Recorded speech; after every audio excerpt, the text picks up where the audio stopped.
नमस्कार साथियों, मैं कुंदन झा आप सभी का स्वागत करता हूं वीणा पाणी संस्कृत क्लासेस में। साथियों, आज का हमारा टॉपिक है वृत्ति विचार। शब्द कितने प्रकार के होते हैं, शब्द के अर्थों की कितनी वृत्तियां हैं, उसमें कौन से व्यापार, कितने व्यापार होते हैं, उन व्यापारों को क्या कहा जाता है, आज ये हम सब लोग जानने वाले हैं। इन सभी विषयों पर विशद चर्चा करने वाले हैं, तो हमारे साथ आप वीडियो के अंत तक अवश्य बने रहें। हमें आशा है, और यह आशा है इससे आप वृत्तियों को लेकर के आपके मन में जितनी भी शंकाएं होंगी, जो भी समस्याएं होंगी, सब खत्म हो जाएगा इसके बाद। तो आप अवश्य विश्वास के साथ इस वीडियो को अंत तक देखें और हमारे साथ इस कक्षा में बने रहें। तो चलिए साथियों, बिना समय गवाए हम लोग अपनी चर्चा शुरू करते हैं। तो सबसे पहले काव्य प्रकाश मम्मटकार के अनुसार हम लोग यह पढ़ने वाले हैं। तो इसके लिए मैं काव्य प्रकाश को ही क्यों उठाया, इस पर एक प्रश्न बनता है, तो मैं आप लोगों को बता देना चाहता हूँ। तो काव्य प्रकाश अति महत्वपूर्ण किताब है, साहित्य के लाक्षणिक ग्रंथों में अति महत्वपूर्ण किताब है काव्य प्रकाश। यह काव्य प्रकाश का कहें तो कोई ग्रंथ तोड़ नहीं है इसका। तो और कहीं से भी आपको प्रश्न बनता है तो काव्य प्रकाश से तो अधिक प्रश्न बनने का चांस सबसे अधिक है। तो इसलिए हमें काव्य प्रकाश के एक एक पंक्तियों को बारीकी से देखना चाहिए, गंभीरता से देखनी चाहिए। तो चलिए, काव्य प्रकाश के अनुसार ही हम लोग आज शब्द के जो वृत्ति विचार हैं, काव्य का वृत्ति विचार है, उनके बारे में चर्चा करना शुरू करते हैं। साथियों, द्वितीय उल्लास में हम लोगों को मिलता है यह क्रमेण शब्दार्थयोः स्वरूपमाह। क्रमपूर्वक शब्द और अर्थ के स्वरूप को कहने जा रहे हैं ग्रंथकार। ठीक है, शब्द और अर्थ को क्रमपूर्वक ग्रंथकार कहने जा रहे हैं, जिसमें ये कह रहे हैं स्याद्वाचको लाक्षणिकः शब्दो अत्र व्यंजकस्त्रिधा। शब्द का 3 प्रकार बता रहे हैं, शब्दस्त्रिधा। शब्द के 3 प्रकार हैं यहाँ पे, एक है स्याद्वाचकः, लाक्षणिकः और एक है व्यंजकश्च। 3 प्रकार के शब्द बताए गए हैं। शब्द के कितने भेद हो गए यहाँ पर? 3 भेद। अत्रेति, एक एक पंक्ति का जो यहाँ पे दिया गया है, स्याद्वाचको लाक्षणिकः शब्दो अत्र व्यंजकस्त्रिधा। स्याद ये तो क्रिया है, जान रहे हैं। अत्र जो है यह किसके लिए प्रयोग किया गया है? देखिए, वृत्ति में लिखा गया अत्रेति काव्ये। अत्र से मतलब है यहाँ पर काव्य। बहुत बार ऐसा प्रश्न आता है, ठीक है ना। तो शब्दोत्र अत्र जो है वह काव्य को कहा गया है, मतलब काव्ये शब्दः त्रिधा काव्ये शब्दः वाचकः लाक्षणिकः व्यंजकस्त्रिधा स्यात्। इस प्रकार से इसका अन्वय हो गया। एषां स्वरूपम वक्ष्यते, इन सभी के स्वरूप का वर्णन किया जाएगा। आगे वक्ष्यते मतलब कहा जाएगा। ठीक है, शब्द के 3 भेद हुए, आप लोग जान गए इस चीज़ से। स्याद् वाचकः, वाचक शब्द, लाक्षणिक शब्द और व्यंजक शब्द, ये 3 प्रकार के शब्द हुए। अब इन सभी के स्वरूप के बारे में हम लोग आगे चर्चा करने वाले हैं। तो अगली स्लाइड में चलते हैं। देखिए, वाच्यादयस्तदर्थाः स्युः। वाच्यादयस्, आप लोग 3 शब्द के बारे में जाने हैं, वाचक शब्द, लाक्षणिक शब्द और व्यंजक शब्द। इन तीनों शब्दों के कुछ अर्थ हैं। शब्द के जो अर्थ हैं वही बताया जा रहा है यहाँ पे। वाच्यादयस्तदर्थाः स्युः, वाच्य आदि उन सभी के शब्दों के जो विभाग है उनके अर्थ हैं। अब वाचक शब्द के अर्थ हो गया वाच्य, लाक्षणिक शब्द का अर्थ हो गया लक्ष्य और व्यंजक शब्द का अर्थ हो गया व्यंग्य। समझ गए? यहाँ वही लिखा है यहाँ पे, वाच्य, लक्ष्य और व्यंग्याः इति वाच्यादयस्तदर्थाः स्युः। ठीक है ना। अब यहाँ पर भी देख सकते हैं, वाच्यादयः तद अर्थाः स्युः। तद वहाँ पे प्रयोग किया गया सर्वनाम का है, तो जानते हैं सर्वनामनो पूर्व परामर्शको भवति। सर्वनाम जो होता है वह पूर्व का परामर्शक होता है। तो पूर्व में क्या कहा गया? पूर्व में शब्दों के विभाग को कहा गया है। तो उन सभी शब्दों के विभाग जो बताए गए उनके अर्थ हैं यह कौन? तो वाच्यादयः मतलब वाच्य, लक्ष्य और व्यंग्याः। इतने समझ में आ रहा है? चलिए, यह बड़ा गंभीर विषय है, इसलिए हम एक एक चीज़ को क्लियर करते हुए, एकदम संशय रहित करते हुए हम लोग आगे बढ़ते हैं। अब देखिए, सूत्र में दूसरा सूत्र लिख रहे हैं, यह तात्पर्यार्थोपि केषुचित्। तात्पर्यार्थोपि केषुचित् 3 वृत्ति जाने हम लोग, ठीक है, एक लाक्षणिक, एक वाचक, लाक्षणिक और व्यंजक। चौथी भी एक वृत्ति है शब्द को जानने का, वह कौन है? तात्पर्यार्थ। तात्पर्यार्थ भी एक शक्ति है। यह केषुचित, कुछ लोग ऐसे मानते हैं जो तात्पर्यार्थ भी एक उनके मत में एक वृत्ति है। यह केषुचित साथियों, यह कौन है केषुचित से? केषुचित से यहाँ तात्पर्य है मीमांसकों का। मीमांसक लोग भी इस शब्द को लेकर के, शाब्दबोध को लेकर के अपना मंतव्य और अपना विचार प्रकट करते हैं। अब देखिए, अब वहाँ पे कहा ना तात्पर्यार्थोपि केषुचित। अब तात्पर्यार्थ जो है मीमांसकों का है। साथियों, यहाँ सबसे पहली बात है, यह जानना बहुत ज़रूरी है, जो वाक्य पे, जो हम वाक्य पढ़ रहे हैं, उस वाक्य पे जो भी शास्त्र अपना मंतव्य देते हैं, उन सभी शास्त्रों का यहाँ पर अब चर्चा करना आवश्यक हो जाता है। तो हम लोग एक एक करके उसकी चर्चा करने वाला है यहाँ पर। तो आप यह समझ सकते हैं, हमारे साहित्य में शाब्दबोध की एक प्रक्रिया है। सभी शास्त्र या सभी दर्शनों के अनुसार ज्ञान करने का जो विधा है, ज्ञान कैसे होता है हम लोगों को, तो इसके लिए सभी लोग अलग अलग प्रकार बताते हैं। तो शाब्दबोध हमें कैसे होता है, किसी चीज़ का ज्ञान कैसे होता है, इस विषय में सबसे अधिक विचार कौन करते हैं? वैयाकरण, व्याकरण करता है इसके विचार। नैयायिक लोग करते हैं, न्याय करता है इसके विचार, और मीमांसक करते हैं इसके विचार। ठीक है, शाब्दबोध का जो विवेचन है वह व्याकरण, न्याय तथा मीमांसा, इन 3 शास्त्रों में विशेष रूप से बताया गया है, विशेष रूप से किया गया है। समझ रहे हैं? इनमें से व्याकरण शास्त्र में पद पदार्थों का विवेचन है। व्याकरण में क्या होता है? तो पद और पदार्थों का विवेचन विशद रूप में मिलता है। इसलिए व्याकरण को पद शास्त्र भी कहा जाता है। क्या कहा जाता है व्याकरण को? व्याकरण को पद शास्त्र भी कहा जाता है। और न्याय में विशेष रूप से प्रमाणों का विवेचन किया गया है। न्याय जो है प्रमाणों के लिए ही विख्यात है और प्रसिद्ध है। ठीक है, तो इसलिए न्याय को क्या कहा गया? प्रमाण शास्त्र कहा गया इसको। इसका अपर नाम ही हो गया प्रमाण शास्त्र। इसी प्रकार वाक्यार्थ शैली का विवेचन, वाक्यार्थ को लेकर के वाक्यार्थ की क्या शैली होनी चाहिए, इसको लेकर के मीमांसकों ने भी विशेष रूप से अपना सिद्धांत प्रतिपादित किया है। ठीक है, वह क्या है? इसीलिए मीमांसकों को भी क्या कहा गया? मीमांसकों को अपर नाम हो गया वाक्य शास्त्र। आप लोग ध्यान देने वाली बात है, यहाँ पर हर एक शास्त्र को उनके गुणों के अनुसार उनका नाम रखा गया है यहाँ पर। ठीक है, तो यह भी कभी कभी परीक्षाओं में पूछ लिया जाता है। अब देखिए, वाक्य शास्त्र है मीमांसक, प्रमाण शास्त्र है नैयायिक, और पद शास्त्र हैं आपके वैयाकरण। अब तीनों शास्त्रों को जो जानने वाला है उसको क्या कहेंगे? तो तीनों से ले लीजिए आप उनका विशेषण, पद, प्रमाण और वाक्य। तो पद, वाक्य, प्रमाणज्ञ, ये जो हो गए वह इन तीनों के जो जानकार हैं उनको पद, वाक्य, प्रमाणज्ञ इस गौरवपूर्ण उपाधि से विभूषित किया जाता है। समझ रहे हैं? तो इस प्रकार से यहाँ ग्रंथकार ने इन तीनों के मतों का, जो 3 लोग हैं विशेषकर, उन सभी के मतों का यहाँ पे विवेचन करना या उन सभी के मतों के अनुसार शब्दों की वृत्तियों को बताने का प्रयास किया है। ठीक है, तो यहाँ पर ग्रंथकार के अर्थ विवेचन के प्रसंग में मीमांसकों के सिद्धांतों को प्रदर्शित करने के लिए इन्होंने लिखा तात्पर्यार्थोपि केषुचित्। इतना समझ में आ रहा है? हाँ, उसी को समझाने के लिए इन्होंने ऐसा चीज़ लिखा है। ठीक है, और भी एक चीज़ बात जाननी बहुत ज़रूरी है यहाँ पर, मीमांसकों में भी वाक्यार्थ के विषय में कई मत पाए जाते हैं। मीमांसक भी ऐसा नहीं है जो एक ही मत रखे हैं, मीमांसकों में भी कई मत पाए जाते हैं, जिनमें सबसे मुख्य और अति महत्वपूर्ण जो मत है वह है अविहितान्वयवाद तथा अन्विताभिधानवाद। 2 वाद बहुत ज़्यादा मुख्य है इस शाब्दबोध को लेकर के। एक है अभिहितान्वयवाद और दूसरा है अन्विताभिधानवाद। तो साथियों, आप देख सकते हैं यहाँ पर यह अभिहितान्वयवादी वाद क्या है, इसी को बताने का प्रयास किया है, इसी को बता रहे हैं ग्रंथकार। देखिए क्या लिखते हैं, आकांक्षा योग्यता सन्निधिवसात् वक्ष्यमाण स्वरूपाणां पदार्थानां समन्वये तात्पर्यार्थो विशेष वपुः अपदार्थोपि वाक्यार्थः सम्मुल्लसतीति अभिहितान्वयवादिनां मतम्।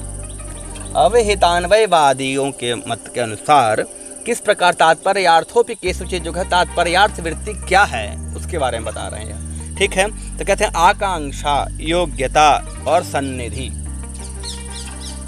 आकांक्षा योग्यता सन्निधि वसात के कारण वक्षमान स्वरूपानाम, जो आगे हम जिसके स्वरूप के बारे में आपको कहेंगे, उसमें पदार्थानाम समन्वय, उन सभी के शक्तियों का जब हम लोग ज्ञान करते हैं, जब आपको किसी शब्द का, किसी ने कोई शब्द का प्रयोग किया, कोई बोला, तो उसमें आपको आकांक्षा योग्यता और सन्निधि के कारण यदि उसका अर्थ न लगे, तो उस सभी के संबंधों को जान करके जो तात्पर्यार्थ है उसको जब हम लोग जानते हैं, वही है यहाँ पर तात्पर्यार्थ। वही है जो अपदार्थोपि वाक्यार्थ, जिस पदार्थ का अर्थ नहीं जानते उस पदार्थ का अर्थ भी यहाँ पर हम जान लेते हैं तात्पर्यार्थ के कारण। ठीक है, वही है अभिहितान्वयवाद। अब इसको हम लोग और विस्तार से समझते हैं, यह क्या है। अभिहितान्वयवाद का अभिप्राय यह है कि पहले पदों से पदार्थों की प्रतीति होती है। सीधी सीधी बात है, पहले पद से आपको पदार्थ की प्रतीति होती है, उसके बाद उन पदार्थों का परस्पर संबंध जो पदों से उपस्थित नहीं हुआ था, वाक्यार्थ मर्यादा से उपस्थित हो जाता है। ध्यान देने वाली बात है यहाँ पर, जो पदों से उपस्थित नहीं होता है वह वाक्यार्थ की मर्यादा से उपस्थित हो जाता है। ठीक है, इसीलिए अभिहितान्वयवादियों ने कहा जो पहले पदों के द्वारा पदार्थ का अर्थ अभिहित होता है, अर्थात अभिधा शक्ति द्वारा बोधित होता है। ठीक है ना, पहले पदार्थ क्या होता है, अर्थ बोधित हो जाता है अभिधा शक्ति के द्वारा, फिर उनका परस्पर में तात्पर्यार्थ वृत्ति से संबंध स्थापित किया जाता है, संबंध को समझा जाता है। ठीक है, यह पहले क्या हुआ, किसी को शब्द को जाने तो अभी सबसे पहले उसका अभिधा हुआ, मतलब उसका अभिधान हुआ, अभिधा वृत्ति से उसका ज्ञान हुआ। ठीक है, पद के पदार्थों का अभिधा वृत्ति से ज्ञान होने के बाद क्या करते हैं, यह आकांक्षा योग्यता सन्निधियों के द्वारा तात्पर्यार्थ वृत्ति से परस्पर में संबंध को जानते हैं, संबंध को स्थापित करते हैं। यही है तात्पर्यार्थ वृत्ति। और यह किनका मत है, अभिहितान्वयवादियों का। समझ रहे हैं, इस प्रकार वाक्यार्थ बोध के लिए अविहित पदार्थों का अन्वय मानने के कारण ही अब यह अभिहितान्वयवादी कहा गया। मतलब अभिहित पदार्थ के द्वारा जो अन्वय का सिद्धि करे वही है अभिहितान्वयवाद, जहाँ पर पहले पदार्थों का अर्थ ज्ञान होता है, फिर उसके बाद उसका अन्वय देखा जाता है, उसका संबंध देखा जाता है, वह तात्पर्यार्थ वृत्ति से देखा जाता है। समझ रहे हैं, ये हुआ एक पक्ष। अब समझने वाली बात है, कहा गया था मीमांसकों के द्वारा भी बहुत सारे कई मत दिए गए हैं वाक्यार्थ को लेकर के। तो दूसरा मत है क्या, अन्विताभिधानवाद। अब सबसे पहली बात है, मीमांसकों में जो दो बहुत ही मुख्य धाराएं चली, अन्विताभिधानवाद, अभिहितान्वयवाद का। यह अभिहितान्वयवाद जो यहाँ देख रहे हैं आप, वह किनका है, वह है कुमारिल भट्ट का। कुमारिल भट्ट तथा उनके अनुयायी लोग इस सिद्धांत को मानते हैं। ठीक है, इस मत में क्या होता है, पदार्थों का परस्पर संबंध पदों से नहीं अपितु वक्ता के तात्पर्य के अनुसार होता है। समझ गए, अभिधान में आप अभिधान हुआ और उसका तात्पर्य क्या है, इन शब्दों का कहने का, उसके बाद तात्पर्यार्थ से उसका अर्थ लगाया जाता है। समझ रहे हैं, तो यह हो गया तात्पर्यार्थ, इसलिए इसको क्या कहा गया, तात्पर्यार्थ कहा गया। और उसी को तात्पर्याख्या शक्ति भी कहा गया। तात्पर्यार्थ वृत्ति जो है वही है, तो तात्पर्याख्या शक्ति भी कहा गया है। अब सीधी सीधी बात है, अब दूसरा क्या है, अन्विताभिधानवाद। मतलब जहाँ पे पहले अन्वय होता है फिर उसका अभिधान होता है। नाम से समझ में आ रहा है, एक इसको सबसे अच्छा तरीका नाम से ही समझ में आ रहा है। अभिहितान्वयवाद का मतलब अभिहित होता है पहले पद का अर्थ अभिधा शक्ति से, फिर उसका अन्वय सिद्ध होता है, वह तात्पर्यवर्तित होता है।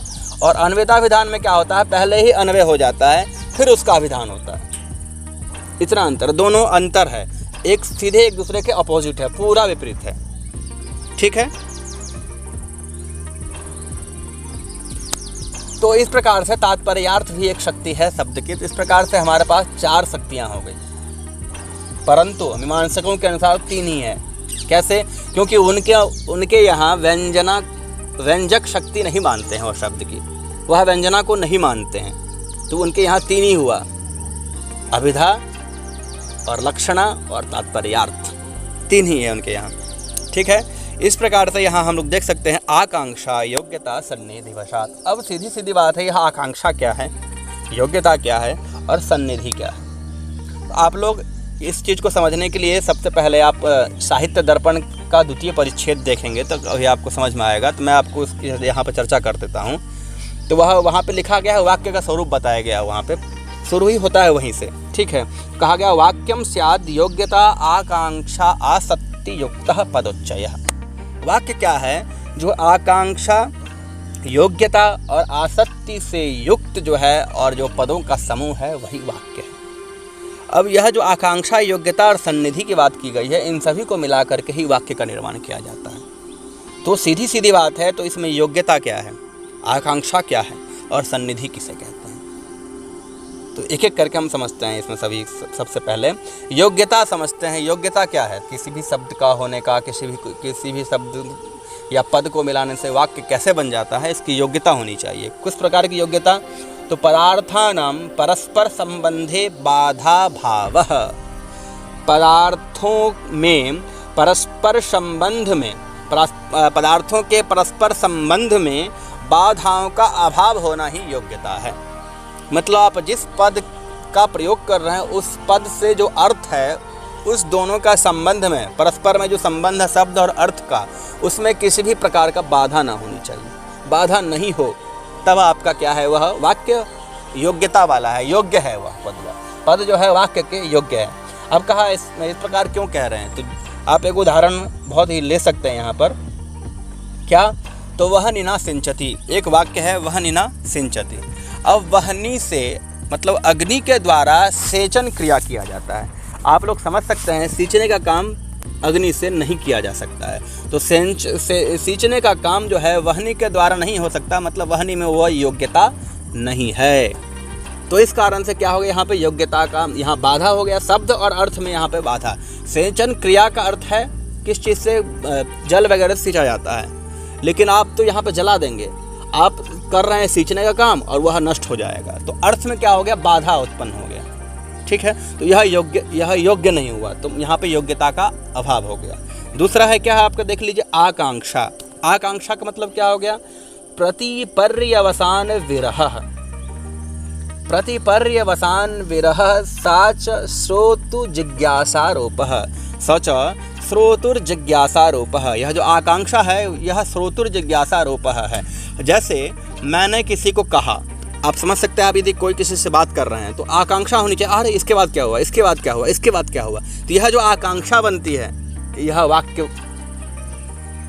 वाक्य निर्माण में आपको सहायता मिलेगी। वहाँ आप वाक्य बना सकते हैं, तो ऐसा ही वाक्य होता है। जैसे मैंने कहा मैंने घर गया, फिर वहाँ से, अब यहाँ रोका था, आपको पता चला फिर वहाँ से क्या हुआ, ऐसा आपका प्रश्न आएगा मन में, फिर वहाँ से क्या हुआ, वहाँ मुझे जानना है, बताइए। मतलब ये आकांक्षा हो रही है जिसके साथ आप बात कर रहे हैं। तो इसलिए इस आकांक्षा को कैसा स्वरूप बताया गया है, तो श्रोतुर जिज्ञासा रूपः। श्रोता के जिज्ञासा रूप होता है आकांक्षा, मतलब श्रोता सुनना चाहे आपकी बातों को, इस प्रकार से आप बात कर रहे हैं, समझ रहे हैं, तो ऐसा वाक्य, इस प्रकार का वाक्य होना चाहिए। और तीसरा क्या है, आसक्ति युक्त अर्थात सन्निधि। सन्निधि मतलब निकटता, समीपता होनी चाहिए आपके बातों में, आपके पदों में, आपके शब्दों में। कैसा समीपता, किस समीपता की बात कर रहे हैं यहाँ पर। जैसे आप किसी वर्ण का उच्चारण कर रहे हैं, देख रहे हैं, अब सीधी आकांक्षा से आप यहाँ तात्पर्य एक उदाहरण से समझ सकते हैं, तो और आपको कन्फ्यूजन खत्म हो जाएगा, भ्रम नहीं रहेगा। अब मैंने आकांक्षा की बात की, आप देखिए गोरस्वः पुरुषो हस्ति, इस प्रकार का बहुत प्रसिद्ध उदाहरण है, गौ अश्वः पुरुषो हस्ति इत्यादि। अब यदि मैं कह रहा हूँ गौ पुरुषः हस्ति, तो देख रहे हैं परस्पर में सब पदों में कोई संबंध ही नहीं दिख रहा है, तो आकांक्षा ही नहीं उत्पन्न हो गया व्यक्ति का। जो इसके बाद क्या, ना गाय में कोई संबंध है पुरुष से, ना अश्व में कोई पुरुष संबंध है, ना हस्ती में, सब अलग अलग प्रकार का है।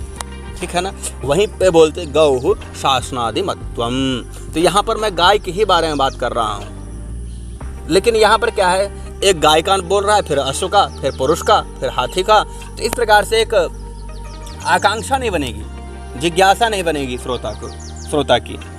तो यहाँ पर क्या हो गया, आकांक्षा का अभाव हो गया, आकांक्षा नहीं हुआ। फिर क्या है, आसक्ति। आसक्ति मतलब सन्निधि। अब सन्निधि क्या है, तो आसक्तिर बुद्धि विच्छेदः, बुद्धय विच्छेदः। आसक्ति होता है जहाँ पर बुद्धि जो है, मतलब पदार्थ का उपस्थिति, बुद्धि से यहाँ तात्पर्य है पदार्थ की उपस्थिति, पदों के अर्थों की उपस्थिति का अव्यवधान, मतलब आसक्ति होनी चाहिए, मतलब अव्यवधान होना चाहिए, मतलब सन्निधि रहनी चाहिए, समीपता रहनी चाहिए। कैसे?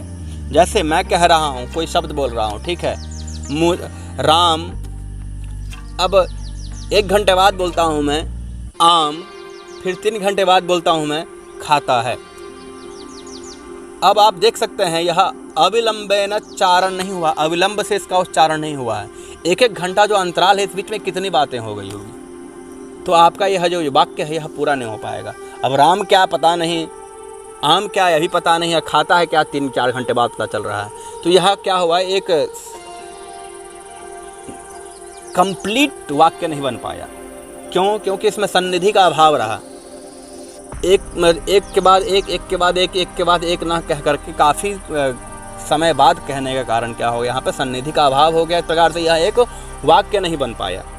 समझ रहे हैं? ठीक से है। इसी प्रकार से आप देखेंगे तो वाक्य का प्रयोग हो गया है यहाँ पर। वही कह रहे थे, यहाँ पे आकांक्षा हो गया, योग्यता या सन्निधि, इन सभी के द्वारा तात्पर्यार्थ वृत्ति से जिसका बोध होता है वह वक्ता के अनुसार होता है, तो उसको कहते हैं तात्पर्यार्थ वृत्ति से। ठीक है, चलिए तो अगला हम लोग देखते हैं आगे क्या है।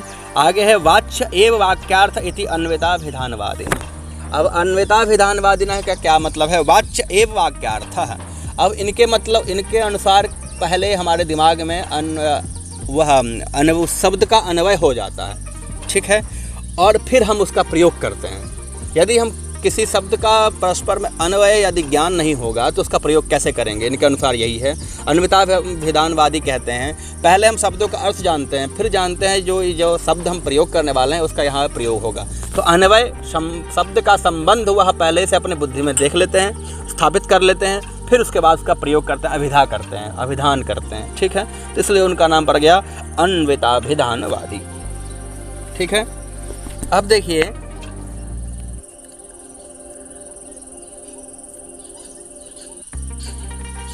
अब अगली कारिका है सर्वेषां प्रायसो अर्थानां व्यंजकत्वम अमिष्यते। प्रायशः जितने भी आपको अर्थ दिखाए गए हैं यहाँ पर 3 अर्थ मुख्य हैं शब्द के, वह शब्द के 3 अर्थ में सबसे प्रधान जो है वह व्यंजक है। व्यंजक को बहुत ज़्यादा प्रधानता मिली है, उसी को दिखाया गया है, यही लिखा गया सर्वेषां प्रायसो अर्थानां व्यंजकत्वम अमिष्यते। व्यंजकत्व की प्रधानता सबसे अधिक है। उदाहरण से समझते हैं। मातृगृहोपकरणम अद्य खलु नास्ति इति साधितं त्वया।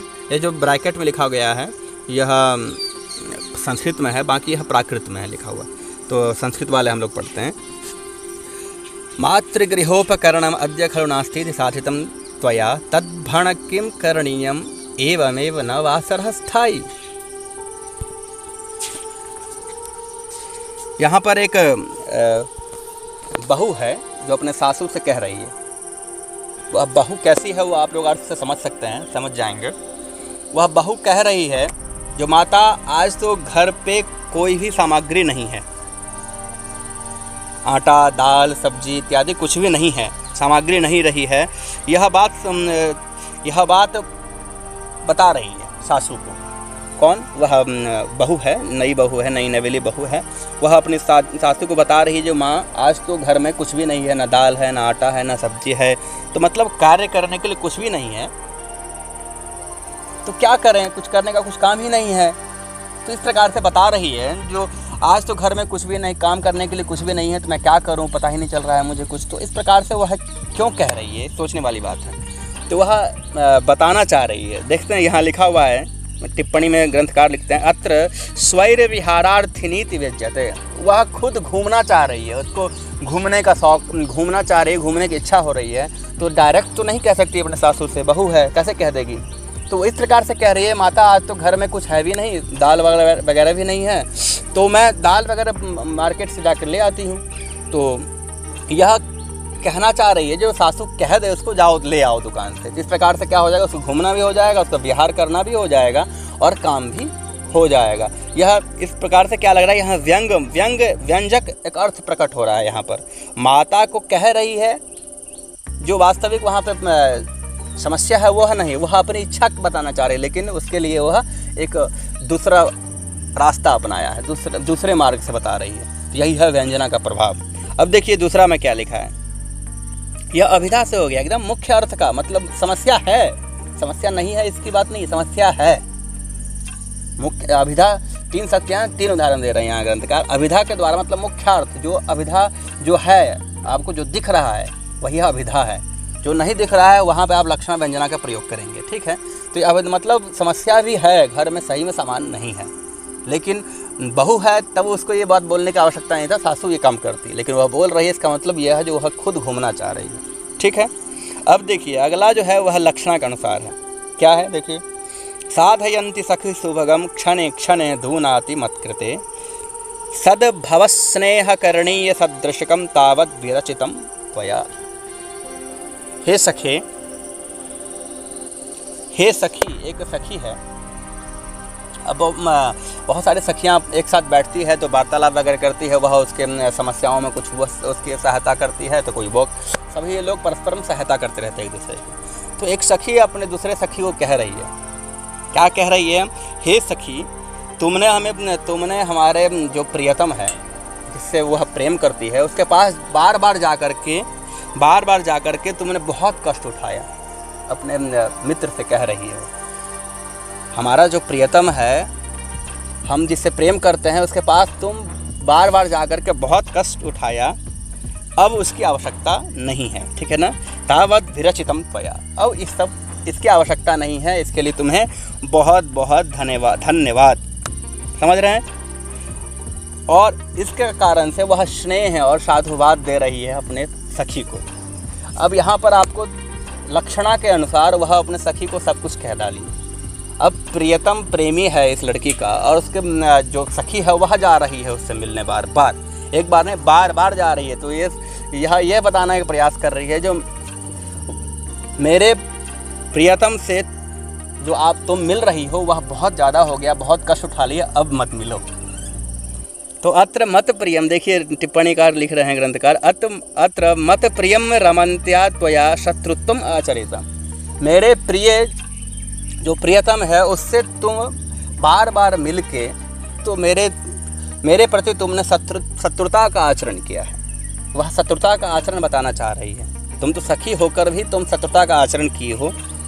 तेन च कामुक विषयम सापराधत्व प्रकाशनम व्यंग्त्वम। यहाँ पे लक्षणा से क्या व्यंग हो रहा है, तुम तो यहाँ पर शत्रुता वाला व्यवहार किए हो, और यह शत्रुता भी तुम्हारा काम वासना से ग्रसित ऐसा व्यंग की प्रतीति हो रही है यहाँ पर। समझ में आ रहा है? ठीक है, तो यह लक्षणा से व्यंग की प्रतीति हुई। अब देखिए इसी प्रकार दूसरा क्या है, दूसरा है व्यंग से और व्यंग का। देखिए, पश्य निश्चल निष्पन्दा विसिनी पत्रे राजते बलाका निर्मल मरकत भाजन परिस्थिता शंख शुक्तिरिव। बलाका बगुलिया, विसनी पत्रे मतलब कमल के पत्ते पर, राजते शोभायमान हो रहा है, कृष्ण निश्चल निष्पन्दता पश्य देखो इस बलुका, यह बलुका को देखो जो विष्णु पत्र पे कैसे एकदम स्वच्छंद एकदम शांत होकर के बैठी हुई है। ठीक है, और निर्मल मरकत भाजन परिस्थिता सुख शंख शुक्तिरिव, और कैसे दिख रही है, तो एकदम स्वच्छ मरकत मणि के समान उपस्थित ऐसा दिख रही है, प्रतीति हो रही है। समझ रहे हैं? अब यहाँ पर क्या बताना चाह रहे हैं, देखिए, अत्र निष्पन्दत्वेन आश्वस्तत्वम। यहाँ निष्पन्दता से तात्पर्य यह जो जगह है यह बहुत ही शांत और विजन प्रदेश है, मतलब कोई शोर शराबा नहीं है। तेन च जनरहितत्वम, अर्थात आदमियों का आना जाना भी यहाँ पर नहीं है। अतः संकेत स्थानम एतद इति कयाचित कंचित प्रति उच्यते। यह संकेत स्थान जो है यहाँ संकेत मिल रहा है, यह जो है किसी के प्रति कुछ कह रहा है, कोई जो है किसी के प्रति कुछ कह रहा है। उच्यते अथवा मिथ्या वदसि न तुम अत्र आगतो अभूत इति व्यज्यते।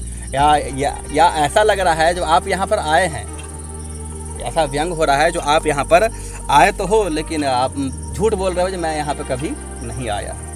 ठीक है, इस प्रकार से व्यंग में भी अलग प्रकार का व्यंग छुपा रहता है। तो व्यंजना की मुख्यता क्या है वह ग्रंथकार ने यहाँ प्रस्तुत किया उदाहरण दे करके। अब आगे देखते हैं क्या है, देखिए, वाचकादीनाम क्रमेण स्वरूपमाह। अब वाचक, लाक्षणिक, व्यंजक, यह जो 3 प्रकार के शब्द बताए गए थे उन सभी का स्वरूप बताने की बात करें, वक्ष्यमाण स्वरूपाणाम वहाँ बोला था, तो वही वक्ष स्वरूप, उन सभी के स्वरूप के बारे में चर्चा कर रहे हैं। साक्षात संकेतितम यो अर्थम अभिधत्ते स वाचकः।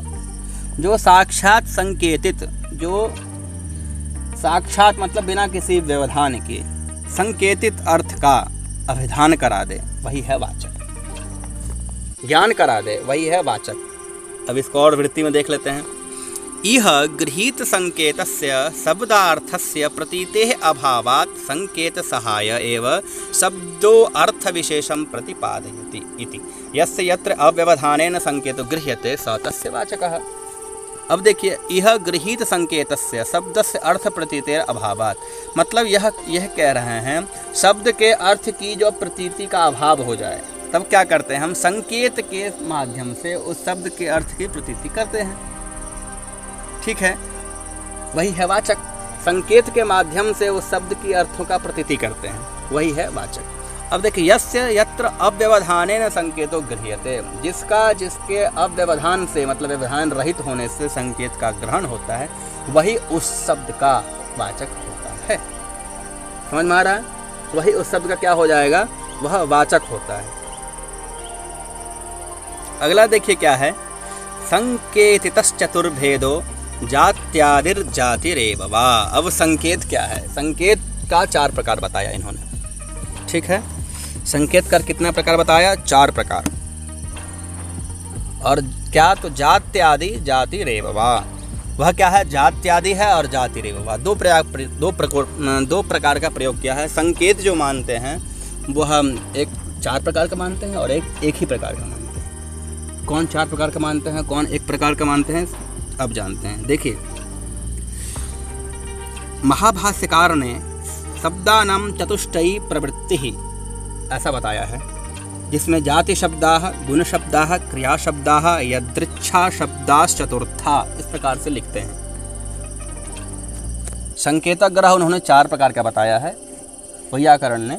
तो वैयाकरण के अनुसार ही अलंकार शास्त्र भी चलता है। उन्हीं के अनुसार अलंकार शास्त्री भी 4 प्रकार के संकेतक ग्रह मानते हैं। तो वही है संकेतितश्चतुर्भेदो जात्यादिर जातिरेव वा।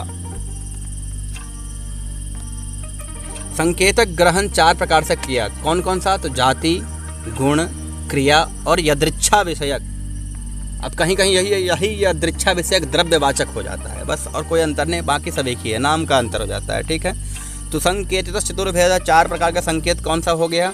तो जाति, गुण, क्रिया और यदृच्छा या द्रव्यवाचक। और एक पक्ष है जो केवल जाति में ही संकेतक ग्रह मानता है। ठीक है, इतना समझ में आ रहा होगा। अब शक्ति ग्रह की जहां तक बात की है, संकेत कहां से प्राप्त होता है? यह शक्ति ग्रह अर्थ कैसे प्राप्त होता है लोगों को? सबसे पहली बात है, इसके लिए एक श्लोक बहुत ही प्रसिद्ध है। शक्तिग्रहं व्याकरणोपमान कोशाप्त वाक्याद् व्यवहारतश्च वाक्यस्य शेषाद् विवृतेर्वदन्ति सान्निध्यतः सिद्ध पदस्य वृद्धाः। साथियों, अर्थात इसका अर्थ हुआ व्याकरण, उपमान, कोश, आप्तवाक्य, व्यवहार, वाक्य शेष, विवृत्ति अर्थात व्याख्या और सिद्ध ज्ञात पद के सानिध्य से भी शक्ति या संकेत का ग्रहण माना जाता है। यह बहुत ही मुख्य 8 प्रकार का यह शक्ति का ग्रहण है। यह काफ़ी मुख्य हो जाता है, इसको जानना बहुत ज़रूरी है। ठीक है, अब देख सकते हैं आप व्याकरण से किस प्रकार से संकेतक ग्रह करते हैं। तो दाक्षिक कहने से क्या तात्पर्य होता है? वह जो है दक्षस्यापत्यम पुमान दाक्षी, दक्ष की संतान है, यह समझ में आ रहा है। यह अर्थ हो गया दाक्षी कहने से। ठीक है, और क्वचित उपमानाक शक्तिग्रह मतलब व्याकरण उपमान, मतलब कहीं कहीं उपमान से शक्ति ग्रह होता है, संकेतक ग्रह होता है। कैसे? अब उपमान क्या होता है? तो उपमानम नाम सादृश्य ज्ञानम। उपमान कहते हैं सादृश्य का जहाँ पे ज्ञान होता है, सादृश्य से उपमान लगाया जाता है। कैसे? तो जैसे आप देख लीजिए, गाय को जानते हैं आप? तो हाँ, मैं गाय को जानता हूँ, और नील गाय को नहीं। तो नील गाय जो है वह गाय के सदृश ही दिखती है, तो यह उपमान हो गया। नील गाय जो है गाय के सदृश ही दिखती है, मतलब गवय पदार्थम अजानन पुरुषः यथा गौः तथा गवय इति ज्ञायते। यह जो हो गया, क्या हो गया? उपमान के द्वारा संकेतक ग्रहण किया। अब देखिए, क्वचित कोश, आप लोग जानते हैं बहुत सारे शब्दों का अर्थ हम लोग कोश में ढूंढते हैं, तो कोश से भी शब्द का अर्थ का विधान करते हैं। फिर आप्तवाक्य में क्या हो गया? पिता से, अपने से बड़ों से, लोक व्यवहार से हम लोग बहुत कुछ जानते हैं कि एक जब छोटा बच्चा होता है वह अपने माता पिता के व्यवहार से शब्दों के अर्थों का जानता है। जो पहली बार शब्द का अर्थ जानता है उसको पता नहीं है। आप यदि वह देख रहा है अपने पिता को किस प्रकार के शब्द का प्रयोग कर रहे हैं और वह शब्द का प्रयोग करने के बाद हमारे घर में किस प्रकार का आचरण किया जा रहा है, यह बार बार देखने से क्या होता है, उसके दिमाग में बैठ जाता है उसका अर्थ। तो इस प्रकार से क्या हो गया, यह आप्तवाक्य हो गया। व्यवहार क्षतिग्रहोपि, व्यवहार किया। अब पिता ने कहा अपने बेटे को यह फ़ोन उठाओ, तो वह जो छोटा बच्चा है जो अभी सीख रहा है वह देखा, जो यह बात कहने के बाद जो उनका बड़े भैया वह उस फ़ोन को उठाया। वह जो फ़ोन मतलब वो भी नहीं जानता था, फ़ोन क्या हुआ नहीं जानता था, वह ना उठाना जानता था। देखा यह बोलने के बाद भैया का क्या रिएक्शन हुआ, उन्होंने क्या एक्शन किया, क्या क्रिया किया, तो उसने टेबल पे पड़ा हुआ फ़ोन को उठा लिया। तो और बार फिर कहा जो वहाँ से एक अलमारी लेके आओ, कुर्सी लेकर आओ, तो लेकर आना कुर्सी इत्यादि। जब जो कार्य कहते थे वह व्यापार को देख करके उसके प्रति जो क्रियाएं करते थे उनके बड़े लोग, वह सब उनके दिमाग में छप गया, बच्चे के दिमाग में। तो व्यवहार से उनको यह सब प्राप्त हो गया। वह कहीं नहीं गए, ना कोई कोचिंग किया, ना कहीं स्कूल गया, ना कोई पढ़ाई की, ना कोई कोर्स, ना कोई व्याकरण, लेकिन उनको व्यवहार से सब ज्ञान हो गया। ठीक है ना। क्वचित वाक्य शेषात शक्तिग्रह। अब कहीं कहीं पर क्या होता है, वाक्य से शेषात, वाक्य से भी शक्तिग्रह हो जाता है। समझ रहे हैं, कहीं कहीं वाक्य से भी शक्तिग्रह होता है और कहीं कहीं विवृत्ति, कहीं कहीं आप देंगे व्याख्यान से शक्तिग्रह हो जाएगा। आप यदि किसी की व्याख्या पढ़ते हैं या व्याख्यान में जाते हैं तो व्याख्यान में आप बहुत सारे ऐसे नए शब्द सुनते हैं जिसको आप नहीं जानते होते हैं। अर्थ तो जानते हैं लेकिन उसके नए शब्दों को नहीं जानते होते हैं। तो यह किसी विवृत्ति से मतलब व्याख्यान में पता चल जाता है। फिर क्वचित सिद्ध पद सानिध्यात् शक्तिग्रह, कहीं क्या होता है, ग्रंथकार का ग्रंथ पढ़ने से हो जाता है। ग्रंथकार की जो उक्ति है वहाँ से भी आपको संकेतक ग्रह मिलता है। इस प्रकार से संकेतक ग्रह होने का यह सब चांस है। 8 प्रकार के शक्ति ग्रहों का यह साधन बताया गया है यहाँ पर। ठीक है, चलिए तो आगे हम लोग चलते हैं। अगला है हमारा, यद्यपि अर्थ क्रियाकारितया प्रवृत्ति निवृत्ति योग्या व्यक्तिरेव तथापि आनन्त्यात् व्यभिचारात् च तत्र संकेतः कर्तुं न युज्यत इति। गौः शुक्लः चलोडित्थ इत्यादीनां दिशय विभागे न प्राप्नोतीति च तदु उपधावेव संकेतः। साथियों, यह जो टॉपिक देख रहे हैं आप, इसमें कहा जा रहा है यद्यपि अर्थ क्रियाकारितया, जाति, गुण, क्रिया और यादृच्छा, यह 4 प्रकार का हो गया संकेत। यह एक व्यक्तिनिष्ठ माने इन चारों को। तो व्यक्तिनिष्ठ मानने से 2 प्रकार का दोष आ रहा है, एक है अनंत्यात् दोष और एक है व्यभिचार दोष। किस प्रकार का, तो कहें गौ, यदि ये गौ है तो गौ, फिर शुक्ल, फिर चलना, फिर डित्थ, ये सब उनमें एक व्यक्ति के रूप में नहीं रखा जा सकता है। गाय जो है, केवल एक ही गाय तो नहीं बात कर रहे हैं यहाँ पर, शुक्ल केवल एक ही गाय तो नहीं होगी। और चलने वाली जो क्रिया है वह क्रिया है, वह एक व्यक्ति नहीं है। और डित्थ किसी का नाम है। समझ रहे हैं। तो यह सब एक व्यक्ति के निष्ठ करते हैं इसको, तो क्या होता है वहाँ पे अनंत्यात् और व्यभिचार नामक दोष उत्पन्न हो जाता है। इसीलिए क्या है, यहाँ पर व्यक्ति में ना होकर के व्यक्ति के उपाधि में यह संकेतक ग्रह करते हैं। संकेतक ग्रह व्यक्ति में नहीं होता है। ठीक है, संकेतक ग्रह कहाँ होता है, संकेतक ग्रह जो है हम लोग उपाधि में करते हैं। तो यह एकदम ध्यान देने वाली बात है। संकेतक ग्रह हम लोग कहाँ करते हैं, संकेतक ग्रह व्यक्ति में ना करके संकेतक ग्रह उपधावेव संकेतः, उपधौ एव संकेतः, उपधा में ही संकेत ग्रह किया जाता है। यह उपधा, उपाधि इत्यादि वगैरह है। तो साथियों, आज काफ़ी समय हो गया है तो काफ़ी वीडियो लंबा बन जाएगा, तो मैं समझता हूँ यह पर्याप्त है आज के लिए। फिर उपाधि से कल हम लोग चर्चा करने वाले हैं। यह उपाधि कितने प्रकार की है और वह उपाधि कैसे क्या काम करती है, सबके बारे में हम लोग कल चर्चा करने वाले हैं। तो चलिए आज के लिए बस इतना ही, आज्ञा दीजिए। फिर मिलते हैं आप लोगों के साथ उपाधि इत्यादि वगैरह भेद को लेकर के। साथियों, आप लोगों से आग्रह है, अनुग्रह है, यही जो आप अपने साथियों के साथ इसको अवश्य शेयर करें अधिकाधिक साझा करें। जो भी यूजीसी नेट 73 कोड की तैयारी में लगे हुए हैं, जुटे हुए हैं, या जो मन बना रहे हैं तैयारी करनी चाहिए, उनको अवश्य यह सब देखना चाहिए। क्योंकि साथियों, एक बार के प्रयास से तुरंत हो जाने वाला चीज़ नहीं होता है, बार बार देखना पड़ता है, तभी आपके मस्तिष्क में यह बैठेगा। तो हम यही आशा करते हैं जो आप लोग इसको साझा करेंगे, शेयर करेंगे, जिससे अधिक से अधिक लोग लाभ उठा पाएंगे इसका। जो भी कुछ अच्छा होता है उसका प्रसार करना चाहिए। इससे कहीं ना कहीं पता नहीं आप जाने अनजाने में किसी का कितना भला कर जाएंगे। तो चलिए, आज के लिए बस इतना ही। फिर मिलते हैं अगली वीडियो में। धन्यवाद।